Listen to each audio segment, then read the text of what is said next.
Halo teman-teman, di video kali ini saya akan menjelaskan bagaimana cara setting ya atau cara mengkonfigur dari settingan APA Gandiva gitu ya. Pastikan teman-teman sudah login seperti ini ya. Nanti misalkan ada yang bingung cara loginnya, silahkan tonton video panduan tentang pengenalan menu Gandiva. Di situ saya jelaskan bagaimana cara loginnya juga gitu ya. Yang jelas tinggal masuk ke apps.gandiva.id, kemudian masukin username dan password ya. Oke, nah misalkan teman-teman sudah login, nanti kan akan muncul tampilan seperti ini ya. Ini, nah silahkan teman-teman lakukan konfigurasi terlebih dahulu untuk kebutuhan setting APA. Cara konfignya ada di bagian master data ya, kemudian di bagian konfigurasi. Nah, kenapa ini perlu dilakukan? Karena nanti ketika menggunakan Gandiva itu kan teman-teman akan melibatkan kegiatan scraping data ya dan juga konfigurasi AI gitu kan. Nah, nanti teman-teman melakukannya itu bisa lewat sini gitu. Oke. Nah, ini saya jelaskan satu persatu ya menu konfigurasinya. Di bagian pengaturan umum ya, ini ada zona waktu ya, Asia, Jakarta dan lain sebagainya. Jadi misalkan teman-teman posisinya nggak ada di daerah WIB, kalau Jakarta ini kan WIB ya. Nah, misalkan ada di Bali ya, atau mungkin ada di Papua, Maluku, Sulawesi dan lain sebagainya. Nah, itu zona waktunya bisa disesuaikan di sini gitu ya, di Jayapura nih misalkan. Kemudian misalkan di negara lain, nah itu juga bisa gitu. Jadi nggak terbatas ada di Indonesia doang gitu. Kemudian default bahasa, nah ini bisa teman-teman pilih juga gitu ya. Di sini defaultnya ada Indonesia, Inggris, Jepang, Arab, Belanda, dan Portugal gitu. Kalau teman-teman sekiranya bingung pakai bahasa Inggris ya pakai bahasa Indonesia aja karena memang sudah disediakan. Kemudian untuk nomor kode negara, nah ini defaultnya langsung bisa kita setting di sini ya. Karena ini fokusnya ada di layanan Indonesia, maka defaultnya adalah Indonesia. Tapi misalkan untuk kebutuhan di luar negeri, teman-teman tinggal set aja ya negaranya negara mana gitu. Berikutnya API lokal. Nah ini biarkan aja dulu. Ini nanti kebutuhannya biasanya digunakan untuk development sistem sendiri gitu ya menggunakan API dari Gandiva. Jadi misalkan teman-teman seorang programmer dan lain sebagainya, itu teman-teman nanti bisa menggunakan API ini untuk develop aplikasi teman-teman sendiri. Misalkan mau diintegrasikan ke WordPress dan lain sebagainya. Gitu ya. Kemudian penggunaan API di ID device ini ada opsi harus mencantumkan dan opsional. Nah, ini bisa teman-teman setting juga. Defaultnya harus mencantumkan, ya. Lalu berikutnya adalah pengaturan penggunaan AI. Nah, ini seperti yang saya jelaskan di pengenalan menu ya. Kita pakainya OpenAI ya, sama Gemini ya, bisa dua hal, dua jenis ya, dua jenis AI. Nah, misalkan kita nanti pakai OpenAI ya, defaultnya kan OpenAI. Ini kita bisa cari di sini, API OpenAI. Ini aja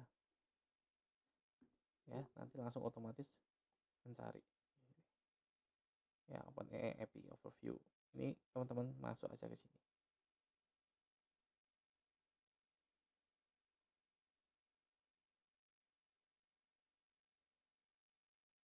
Nah, ini kebetulan saya sudah login ya.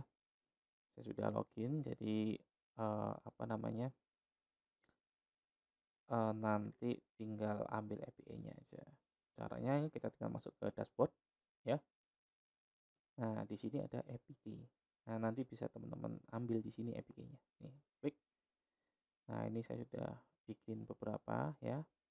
Nanti yang digunakan adalah secret key-nya ini. Misalkan tes ya ini ya. Kita create new secret key. Nah, ini kita kasih nama Gandiva Global gitu ya. Karena ini menggunakan akun Global Cyber Media ini. Nanti teman-teman tinggal sesuaikan aja. Ini bebas ya namanya ini ya. Kalau sudah ya, ini permisinya all aja nggak apa-apa. Kemudian create secret key. Nah, muncul ini seperti ini, tinggal copy ya. Kemudian nah, paste di sini ya. Terus tinggal disimpan perubahan. Nah, berhasil memperbarui data seperti ini ya. Ini artinya API-nya sudah tersimpan ya kayak gini. Misalkan mau pakai Gemini gimana? Ya, teman-teman tinggal buka aja di sini ya.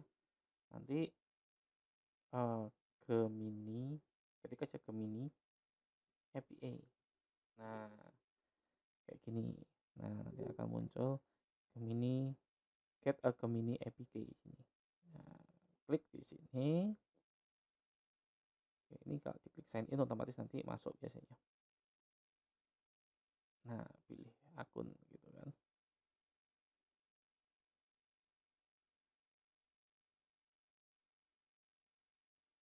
Nah, oke, kemudian di sini kan ada get Gemini API on Google AI Studio gitu. Nah, seperti ini ya. Ini menunya. Ini tinggal diklik aja. Klik.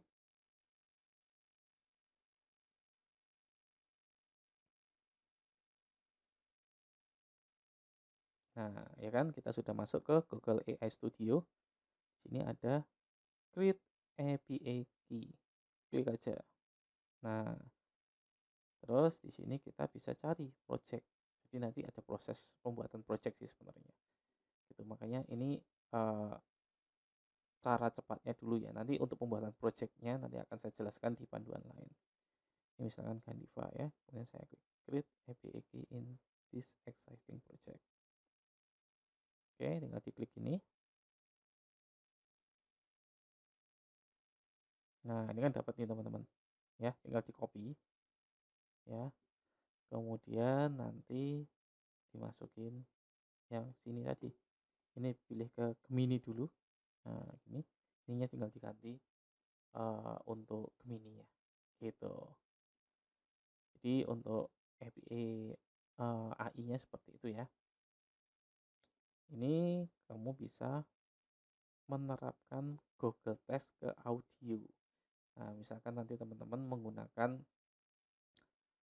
text to audio API, tapi ini nggak terlalu kepake mungkin ya nantinya ya. Gitu. Ini hanya tambahan fitur aja, tapi ini jarang kepake kok. Gitu. Oke, kemudian berikutnya ada Google Map ya. Nah, nanti teman-teman tinggal masukin di sini API-nya. Gitu. Caranya gimana? Sama seperti cara-cara mendapatkan API sebelumnya, kita tinggal masuk ke sini. Ya, ini kita tinggal ketikin aja Google Map API ini ya. Oke. Use API ini tinggal diklik aja.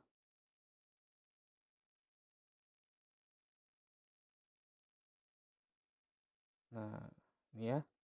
Ini adalah tampilan Google Map Platform. Gitu. Nanti ketika kita sudah login, ini kita tinggal masuk ke go to the credential page. Gitu.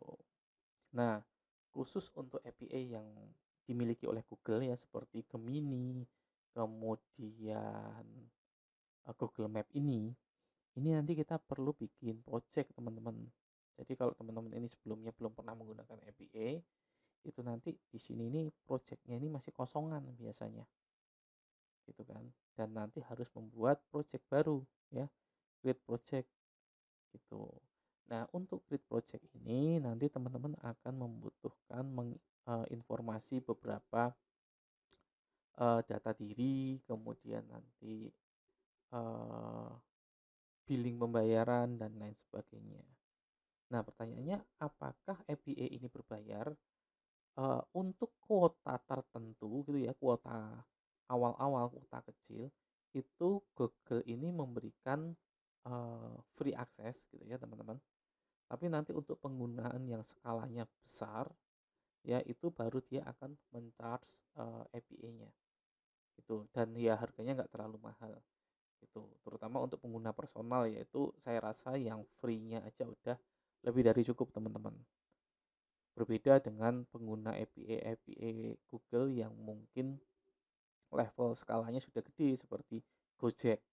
Itu kan API-nya butuh API yang besar ya, penggunanya banyak ya, itu nanti mereka mungkin kena charge gitu. Kalau kita personal itu kita menggunakan yang free aja udah lebih dari cukup gitu. Nah, nanti untuk eh, cara membuat akun billingnya ya, itu akan saya jelaskan di video tersendiri. Di sini saya akan menjelaskan eh, cara ngambil API-nya dulu gitu ya.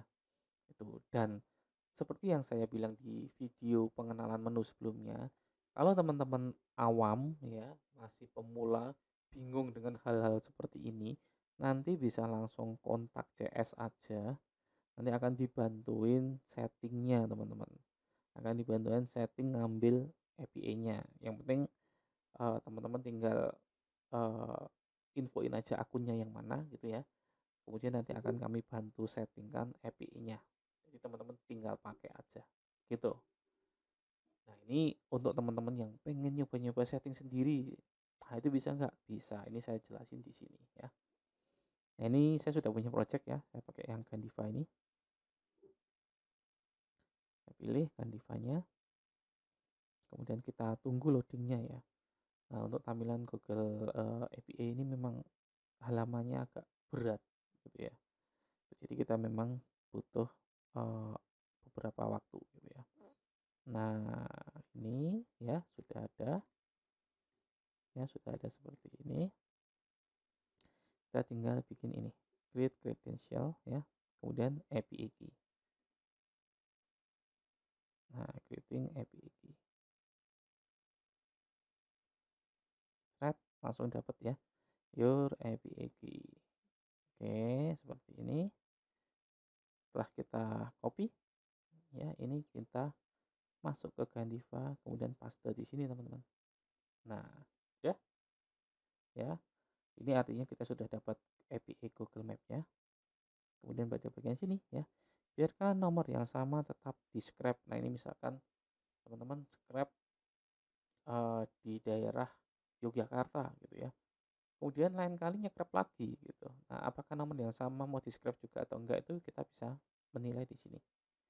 Gitu, kita bisa tidak ya, supaya nggak duplikat, atau iya itu di scrap ulang nggak apa-apa deh gitu.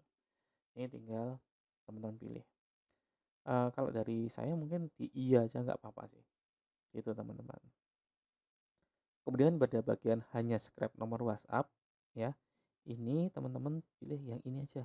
Kalau teman-teman berencana untuk broadcast email juga. Karena kalau yang hanya nomor WA, ya nanti emailnya nggak dapat di scrap gitu ya. Tapi kalau kita scrap semuanya, nomor alamat emailnya nanti kita juga akan dapat gitu. Oke, kemudian WhatsApp gateway. Nah, metode pengirimannya gimana? Ada berurutan, ada spin, ada random. Ini gunanya itu untuk meminimalisir WhatsApp gateway teman-teman itu ke suspend atau ke banned gitu ya. Jadi sudah ada fitur pengamanannya. Gitu. Teman-teman bisa merotasi ya, merotasi penggunaan WhatsApp gateway-nya gitu. Jadi misalkan punya lebih dari satu nomor, nah ini bisa nih menggunakan WhatsApp gateway ini. Gitu teman-teman. Bisa diatur model pengurutannya seperti apa. Apakah berurutan gitu ya, atau spin ya, diputar di gantian gitu ya, atau random. Nah, random ini ya acak nanti pengirimannya menggunakan nomor yang mana gitu. Kalau cuma satu ya pakai yang berurutan aja gitu. Kemudian berikutnya adalah settingan untuk SMTP email. Nah, ini fungsinya untuk apa? Fungsinya untuk broadcast email teman-teman gitu. Jadi untuk broadcast email kita nanti butuh layanan SMTP. Apakah bisa menggunakan SMTP dari Gmail dan lain sebagainya? Bisa, cuman mungkin ada potensi nanti kedeteksi spam sama Gmail gitu ya. Itu. Nah, sarannya pakai apa? Sarannya nanti teman-teman bisa menggunakan SMTP email eh, lokal ataupun luar yang memang layanannya khusus untuk broadcast email dan lain sebagainya. Gitu. Kalau yang lokal itu teman-teman yang pertama bisa menggunakan yang namanya Mailketing ya. Mailketing ini alamatnya mailketing.co.id. Ini adalah layanan SMTP lokal ya, buatan Indonesia dan pricingnya itu cukup terjangkau teman-teman, cukup murah dan dia modelnya bukan berlangganan, dia modelnya pay as you go gitu ya. Artinya kalau kita pakai ya nanti kredit kita berkurang ya, kalau nggak pakai ya nggak berkurang gitu. Jadi sistemnya kredit kayak pulsa gitu teman-teman. Itu. Kemudian berikutnya ada kirim.email. Itu juga punya layanan SMTP ya. Nih, SMTP kirim.email.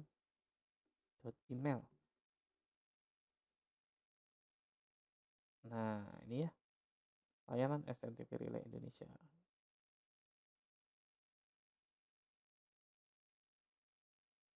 Nah, kirim email transaksional. Ini teman-teman juga bisa mempergunakan. Ini fungsinya mirip seperti yang marketing tadi juga. Gitu ya. Untuk harganya di sini ada. Nah, dia dibatasi per kontak ya. Oh, ini kalau yang modelnya menggunakan batasan kontak. Nah, kalau yang menggunakan sistem kredit ini. Jadi 25.000 email kredit itu dapat 300.000 dapat 25.000 email kredit gitu kalau nggak salah ya. Seperti itu teman-teman. Nah, yang luar negeri apakah ada? Ada teman-teman. Luar negeri teman-teman bisa menggunakan yang namanya SendGrid. Nah, ini teman-teman. SendGrid ini eh, dia modelnya itu bukan kredit ya, tapi bulanan teman-teman. Itu bulanannya kalau nggak salah itu sekitar $14 kalau nggak salah, mulai $14. Tapi teman-teman jika awal-awal gitu ya, ini bisa nyobain trialnya juga gitu. Dulu sih ini ada, nah ini ya, ada free-nya memang. Free-nya itu untuk pengiriman 100 email per hari ya. Jadi misalkan broadcast emailnya cuma 100 email per hari ya bisa pakai yang free ini. Gitu. Kemudian di sini ada yang essential. Ini dulu harganya cuma $14 ya. Kemungkinan karena kenaikan dolar jadinya sekarang jadi $19. Teman-teman bisa menggunakan ini ya. Itu. Apakah ada yang lain? Ya, ada. Teman-teman bisa cari aja di sini ya. SMTP email. Nah, ya ada Mail Baby, ada mana lagi nih? Amazon ini juga ada ya. Suhu ini juga ada sepertinya. smtp.com dan lain sebagainya. Gitu. Tapi kalau mau yang nggak ribet sih pakai yang uh, mail keting aja bisa. Tuh, next tim dari Gandiva ini juga akan membuat SMTP khusus ya supaya nanti teman-teman bisa menggunakan layanan SMTP yang jadi satu layanan dengan Gandiva juga. Gitu. Mungkin nanti itu next beberapa update di depan gitu ya. Nah, nanti settingan SMTP-nya ini bisa teman-teman setting di sini ya. Biasanya penyedia SMTP itu sudah menyediakan detail konfigurasinya, teman-teman tinggal kopas aja masukin ke sini ya. Encryptnya biasanya umumnya TLS ya, mail hostnya apa, mail portnya berapa ya, misalkan 587 dan lain sebagainya. Mail username-nya, mail passwordnya, from-nya, nah ini pengirim emailnya itu nanti apa ya, itu semuanya sudah disediakan, tinggal kopas-kopas saja gitu. Biasanya seperti itu teman-teman. Kalau sudah ya, ini kan sudah diisi semua ya, anggaplah yang SMTP juga sudah diisi gitu ya. Kalau sudah, nanti teman-teman tinggal klik simpan perubahan gitu. Maka apa yang sudah kita input di sini tadi itu akan tersimpan. API-nya untuk ini apa namanya? eh nah ini untuk OpenAI-nya tersimpan, untuk Google Map-nya, nah itu juga tersimpan. Itu artinya kalau dua ini sudah tersimpan, terutama ini ya, itu teman-teman sudah bisa melakukan kegiatan scraping gitu. Ini yang utama sih. Gitu, teman-teman sudah bisa melakukan kegiatan scraping. Kayak gitu. Nah, mungkin itu ya penjelasan untuk konfigurasi dasarnya. Next, kita akan belajar tentang bagaimana cara mengatur ini ya, beberapa hal yang ada di sini. Gitu. Tapi di video yang berbeda supaya tidak terlalu panjang. Oke, demikian penjelasan kali ini. Terima kasih, semoga bermanfaat.